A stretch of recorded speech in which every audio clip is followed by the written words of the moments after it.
ओ ओ, ये तो मास्टर जोजो का हुलिया है। उसे नकली नोटबुक देखकर अंदाजा हो गया होगा कि मैंने उसके साथ क्या चाल चली है। वो दोबारा ओल्ड फोर्ट में आया होगा। शायद उसे शक हो गया हो कि रेड नोटबुक अभी ओल्ड फोर्ट में ही मौजूद है। उसका सीधा लाशों की तरफ जाना इस बात का सबूत है, जैसे उसे यकीन हो कि असली रेड नोटबुक कर्नल असलम के लिबास में मौजूद है। इसलिए वो सीधा वहीं गया होगा और उसने कर्नल असलम के लिबास से रेड नोटबुक हासिल की और निकल गया। Very bad. असली रेड नोटबुक मास्टर जोजो ले गया। ये वाकई बुरा हुआ है, इमरान ने तशवीश भरे लहजे में कहा। लेकिन इमरान साहब, मास्टर जोजो को कैसे मालूम हो सकता है कि असली रेड नोटबुक कर्नल असलम के लिबास में है? ब्लैक जीरो ने हैरान होते हुए कहा। वो इंतहाई ज़हीन और खतरनाक हद तक चालाक इंसान है ब्लैक जीरो। उसने भी ब्लैक जैक की तरह साइंस में बेपनाह तरक्की कर रखी है।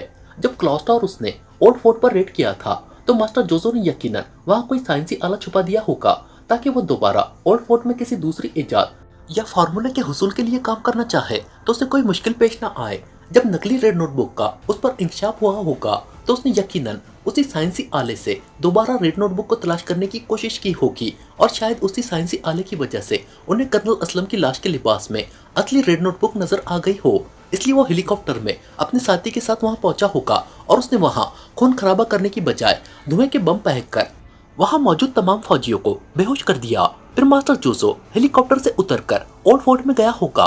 उसे चूंकि मालूम हो गया होगा कि रेड नोटबुक कर्नल असलम की लाश के लिबास में है, इसलिए वक्त जाय किए बगैर और इधर उधर जाने की बजाय वो सीधा कर्नल असलम की लाश के पास गया होगा और उसके लिबास से रेड नोटबुक निकाल ली होगी।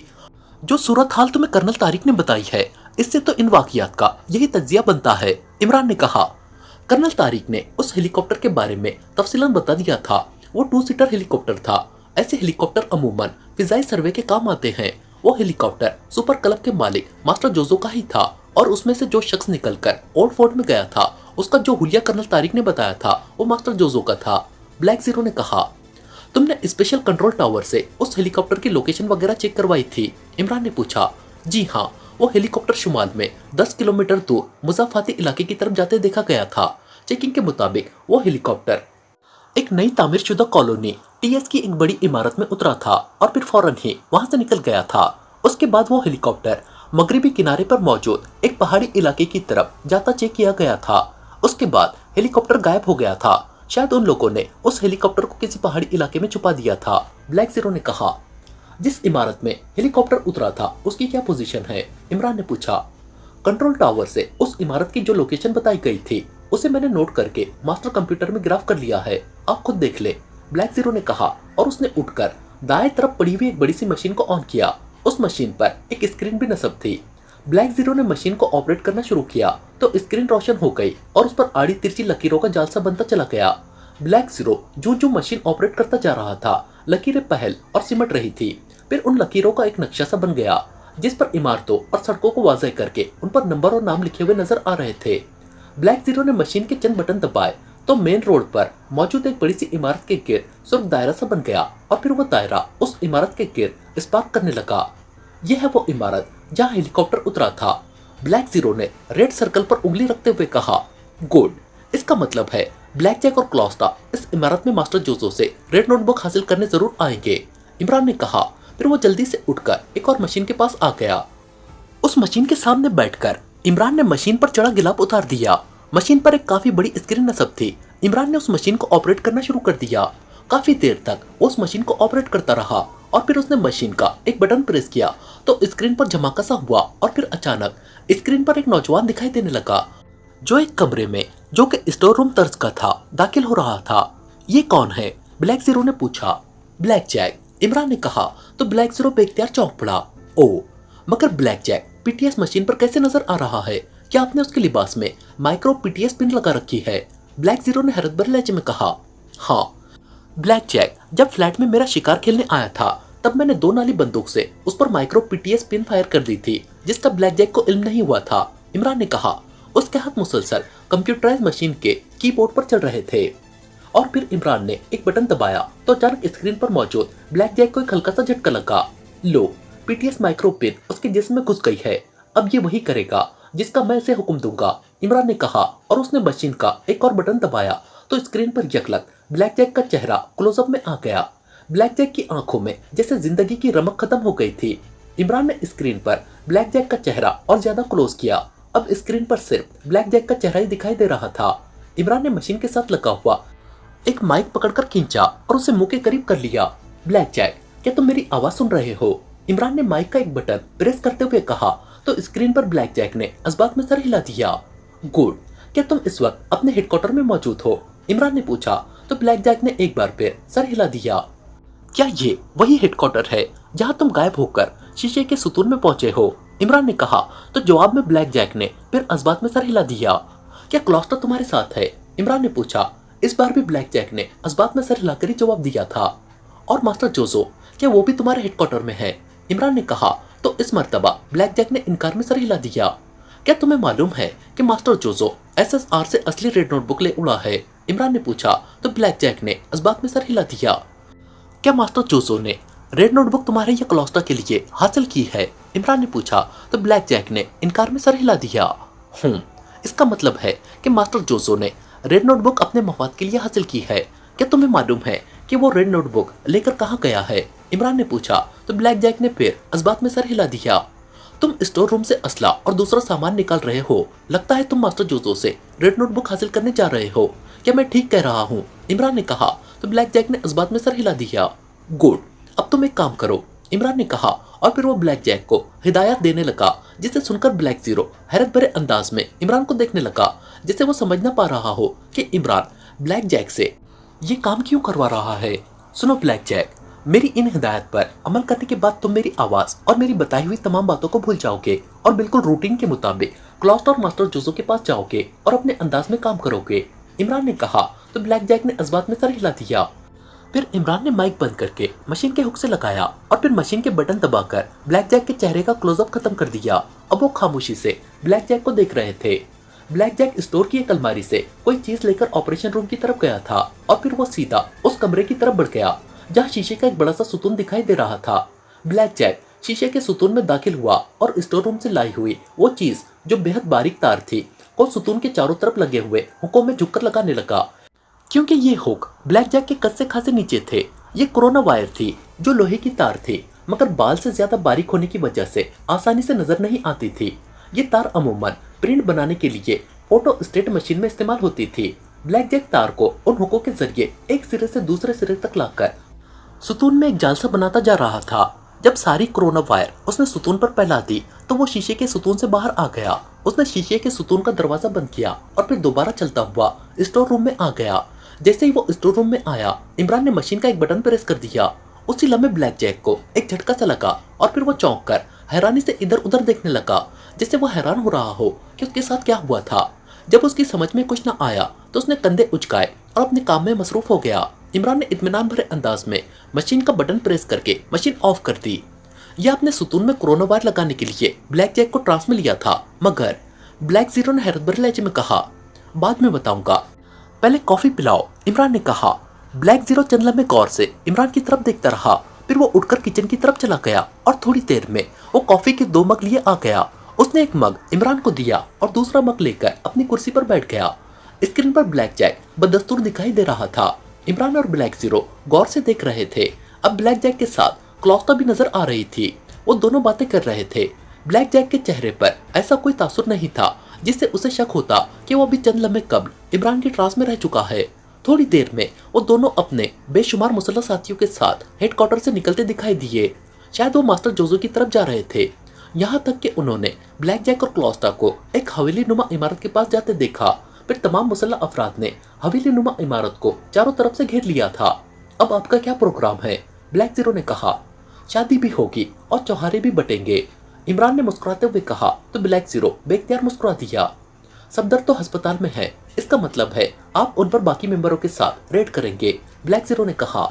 जाहिर है मुझ जैसा नातवा इंसान ब्लैक जैक, क्लॉस्टा और मास्टर जोजो जैसे मुजरिमों का अकेले मुकाबला किस तरह कर सकता है? उन्हें नुमाया करने के लिए मुझे बाराती तो ले जाने ही होंगे, इमरान ने बेचारगी से कहा तो ब्लैक जीरो हंस पड़ा। अच्छा ठीक है, मैं मेंबरों को कॉल करता हूँ, ब्लैक जीरो ने इमरान की बात का मतलब समझते हुए कहा। उनसे कहना कि वो अपने साथ बैंड बाजे का पूरा बंदोबस्त करके आए। हो सकता है दुल्हन वाले आसानी से दुल्हन देने पर तैयार ना हो, ऐसे में जोर जबरदस्ती भी करना पड़ती है, इमरान ने कहा तो ब्लैक जीरो ने इस बात में सर हिला दिया और फिर वो मेंबरान को कॉल करने लगा। ब्लैक जीरो ने जूलिया को कॉल करके तमाम मेंबरान को पूरी तरह से मुसल्लह होकर एक मखसूस जगह पहुंचने की हिदायत दे दी थी। जोसेफ चूंकि दानिश मंजिल में ही था, इसलिए इमरान ने उसे भी अपने साथ ले जाने का फैसला कर लिया था। चुनांचे उसने ब्लैक जीरो को हिदायत दी और फिर वो जोसेफ के साथ दानिश मंजिल से निकल आया था। तकरीबन 10 मिनट बाद वो उस जगह पहुंच गया जहां X2 ने सीक्रेट सर्विस के मेंबरान को पहुंचने की हिदायत दी थी। जूलिया अपने तमाम साथियों के साथ मौजूद थी। वो 2 कारों में वहां पहुंचे थे और पूरी तरह से मुसल्लह थे। इमरान ने उन्हें फौरन चलने को कहा था। वो खामोशी से उसके साथ चल पड़े। मुख्तलिफ रास्तों से होते हुए वो उस मुज़ाफ़ाती इलाके में पहुंच गए जहां इमरान ने ब्लैक जैक और क्लॉस्टा को एक हवेली नुमा इमारत में जाते देखा था। वो हवेली नुमा इमारत कॉलोनी के आखिरी सिरे पर थी, इसलिए इमरान कार सीधा उस तरफ ले गया जहां उस हवेली नुमा इमारत के करीब बेशुमार कारें और मुसल्लह अफराद मौजूद थे। इमरान ने हिफ्ज़ में तकद्दुम के तौर पर दाएं तरफ नजर आने वाली एक सड़क पर कार मोड़ ली थी, क्योंकि इन कारों को उस तरफ आते देखकर वहां मौजूद मुसल्लह अफराद चौंक पड़े थे। जूलिया और उसके पीछे सिद्दीकी भी अपनी अपनी कार मोड़कर उस तरफ ले आए थे। आगे जाकर एक और सड़क मुड़ रही थी। इमरान ने कार उस तरफ मोड़ ली। ये उस हवेली नुमा इमारत का उगबी हिस्सा था। उस तरफ कोई मौजूद नहीं था।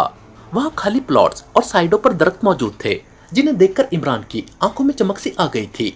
उसने कार उन दरख्तों के बीच ले जाकर रोक दी। जूलिया और सिद्दीकी भी उन दरख्तों में कारें ले आए थे और फिर वो असला निकालकर कारों से निकल आए। क्या ब्लैक जैक और क्लॉस्टा इस हवेली में है? जूलिया ने इमरान से पूछा। आवाज देकर पूछ लो, इमरान ने कहा तो उसके साथी बेख्तियार हंस पड़े। तुम बात सीधी तरह से नहीं कर सकते, जूलिया ने झिल्लाकर कहा।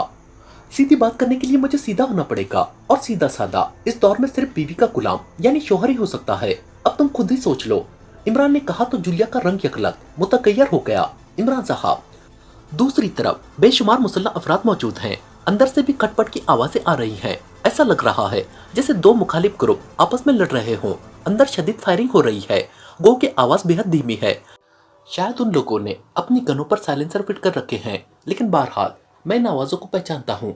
नुमानी ने इमरान से मुखातिब होकर कहा। तुम्हारा क्या अंदाजा है उनकी तादाद कितनी हो सकती है? इमरान ने उसकी तरफ संजीदगी से देखते हुए कहा। उनकी तादाद किसी भी तरह 50 से कम नहीं हो सकती। 10 मुसल्लह अफराद तो बाहर मौजूद थे। नुमानी ने कहा, ठीक है, तुम और सिद्दीकी बाहर मौजूद मुसल्लह अफराद को खत्म कर दो। मैं, जूलिया, जोसेफ, तनवीर, खावर और चौहान इस तरफ से इमारत में दाखिल होंगे। जो नजर आए उसका खात्मा कर दो, इमरान ने कहा तो नुमानी ने अज़बात में सर हिलाया और मशीन पिस्टल पर साइलेंसर फिट करने लगा। सिद्दीकी ने भी उसकी तकलीद की और फिर वो तेजी से दूसरी तरफ दौड़ते चले गए। इमरान और उसके बाकी साथियों ने भी अपनी अपनी गनों पर साइलेंसर फिट किए और फिर तेजी से इमारत की तरफ बढ़ते चले गए। इमारत की दीवार तो खासी बुलंद है, हम अंदर कैसे जाएंगे? जूलिया ने कहा। ये दरख्त इसी इमारत के साथ मुल्हक है, उस पर चढ़कर अंदर कूद जाओ, इमरान ने कहा और फिर वो खुद भी तेजी से दरख्त पर चढ़ता चला गया, जिसका तना तो इमारत से बाहर था मगर उसकी शाखें इमारत के अंदर थी। दरख्त पर चढ़कर इमरान ने अंदर झांका तो उस तरफ बाढ़ थी। इमरान ने शाखों को पकड़ा और अपने साथियों को इशारा करता हुआ अंदर कूद गया। उसके साथी भी एक एक करके अंदर कूद गए। बाढ़ खासी बड़ी और घनी थी। वो सब उसकी ओट में हो गए थे, क्योंकि उन्हें इमारत की दूसरी तरफ से बेशुमार अफराद के दौड़ने भागने की आवाजें आ रही थी। इमरान ने उन्हें इशारा किया तो वो झुके झुके अंदाज में अंदरूनी इमारत की तरफ बढ़ने लगे। वो पहलकर दरख्तों और बाढ़ की आड़ लेते हुए आगे बढ़ रहे थे। उसी लम्हे अचानक इमरान को एक दरख्त पर किसी की मौजूदगी का एहसास हुआ। इमरान बिजली की सी तेजी से पलटा। उसकी मशीन पिस्टल से शोले निकले और दरख्त पर से एक शख्स बुरी तरह से चीखता हुआ नीचे आ गिरा। इमरान ने उस पर मजीद फायरिंग की तो वो तड़पता हुआ शख्स यकलक साकित हो गया। उसी लम्हे इमारत की साइडों से बेशुमार अफराद निकलकर उस तरफ आ गए। उन मुसल्लह अफराद को देखकर इमरान और उसके साथियों ने तेजी से दरख्तों की ओट लेकर खुद को छुपा लिया, मगर उन मुसल्लह अफराद ने शायद उन्हें देख लिया था। उनके हाथों में मशीन गनें थी। उन्होंने उस तरफ आते ही अचानक मशीन गनों के मुंह खोल दिए। तड़तड़ाहट की हल्की मगर मुसलसल आवाजों के साथ उनके इर्द गिर्द गोलियों की बौछार होने लगी और दरख्तों के तनों के टुकड़े और शाखें टूट टूट कर गिरने लगी। उन्होंने भी शायद माहौल में इंतशार बर्पा न करने के लिए मशीन गनों पर साइलेंसर फिट कर रखे थे। इमरान और उसके साथियों ने मौका मिलते ही उन मुसल्लह अफराद पर फायरिंग शुरू कर दी और फिजा उन अफराद की तेज और खौफनाक चीखों से गूंज उठी।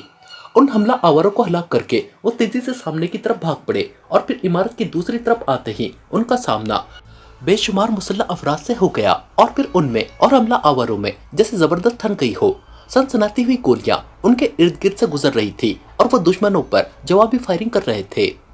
तुम इन लोगों को संभालो, मैं अंदर जाता हूँ, इमरान ने चीखते हुए कहा और फिर वो भागता हुआ एक बरामदे में आ गया। बरामदे के सुतूनों की आड़ लेता हुआ वो आगे बढ़ा। सामने उसे एक मुसल्ला शख्स नजर आया तो इमरान ने उसे वहीं ढेर कर दिया। करीब एक दरवाजा था जो थोड़ा सा खुला हुआ था। इमरान बिजली की सी तेजी से उस दरवाजे की तरफ झपटा और दरवाजा खोलकर अंदर दाखिल हो गया। अंदर दाखिल होते ही वो तेजी से दाएं दीवार की साइड से चिमट गया था। ये एक कमरा था जो बिल्कुल खाली था। कमरे की दूसरी दीवार के पास एक और कमरे का दरवाजा था। इमरान ने उकब में दरवाजा बंद किया और दूसरे दरवाजे के करीब आ गया। उसने दरवाजे से कान लगाकर दूसरी तरफ सुनगुन ली, मगर दूसरी तरफ खामोशी थी। इमरान ने हैंडल पकड़कर दरवाजे को खोलकर झांका। वो भी एक कमरा था और खाली था। इमरान उस कमरे में आ गया। इस तरह इमरान मुख्तलिफ कमरों में घूमता रहा, मगर उसे वहां कोई दिखाई न दिया। यूं लगता था जैसे उस इमारत के मकीन बाहर एक दूसरे से बरसर बेकार हों। इमरान एक छोटे से कमरे में दाखिल हुआ तो वो उस कमरे की साख्त को देखकर चौंक पड़ा। ओ, इसका मतलब है वो सब नीचे तहखानों में है, इमरान ने बड़बड़ाते हुए कहा। उस कमरे की साख्त बता रही थी जैसे उस कमरे से तहखाने की तरफ जाने का रास्ता हो। इमरान ऐसी इमारतों की तर्ज तामीर से अच्छी तरह वाकिफ था, इसलिए वो समझ गया था कि उस इमारत के नीचे यकीनन बड़े बड़े तहखाने हैं जहां जाने का रास्ता उस कमरे में हो सकता है। कमरा बिल्कुल खाली था, उसकी दीवारें सपाट थी। कमरे में हल्के पावर का बल्ब जल रहा था। इमरान ने गौर से उस कमरे की दीवारों को देखना शुरू कर दिया और फिर उसने दीवारों पर हाथ पैरने शुरू कर दिए। तब अचानक एक दीवार पर उसे एक छोटे से कील का पता चल गया। कील चूंकि बेहद छोटा था और दीवार के रंग का था, इसलिए उसे आसानी से न देखा जा सकता था, मगर इमरान ने उसे अपनी सलाहियतों से तलाश कर लिया था। उसने कील को अंगूठे से दबाया तो कील आसानी से अंदर की तरफ दबता चला गया। जैसे ही कील अंदर दबा, अचानक कमरे के एक कोने का फर्श हटता चला गया। वहां नीचे सीढ़ियां जा रही थी। सीढ़ियां देखते ही इमरान की आंखें चमक उठी थी। उसने झुककर नीचे देखा, सीढ़ियां खाली थी। इमरान मशीन पिस्टल हाथ में लिए तेजी से सीढ़ियां उतरता चला गया। सामने एक राहदारी थी। ये राहदारी बिल्कुल खाली थी। इमरान राहदारी में आकर राहदारी के दीवार के साथ लगकर एहतियात के साथ आगे बढ़ने लगा। उस राहदारी के सिरे पर एक कमरा था जिसका दरवाजा खुला हुआ था। उस कमरे में एक मर्द और एक लड़की की बातें करने की आवाजें आ रही थी। इमरान ने उन दोनों आवाजों को पहचान लिया था। ये आवाजें ब्लैक जैक और क्लॉस्टा की थी। इमरान तेजी से कमरे के दरवाजे के करीब आ गया। ऐसा वक्त आएगा तो देखा जाएगा। फिलहाल रेड नोटबुक मुझे तो ब्लैक जैक की आवाज सुनाई थी और रेड नोटबुक का सुनकर इमरान बेख्तियार चौंक पड़ा। वो मशीन पिस्टल लेकर अचानक दरवाजे के सामने आ गया। सामने ब्लैक जैक और क्लॉस्टा खड़े थे। क्लॉस्टा रेड नोटबुक ब्लैक जैक की तरफ बढ़ा रही थी और फिर जैसे ही ब्लैक जैक ने क्लॉस्टा से रेड नोटबुक लेने के लिए हाथ बढ़ाया, उसी लम्हे इमरान ने फायर कर दिया। गोली नोटबुक पर पड़ी और नोटबुक क्लॉस्टा के हाथ से निकलकर दूर जा गिरी। फायर की आवाज सुनकर ब्लैक जैक और क्लॉस्टा तेजी से दरवाजे की तरफ मुड़े और फिर इमरान पर नजर पड़ते ही उनकी आंखें हैरत की शिद्दत से फैलती चली गई।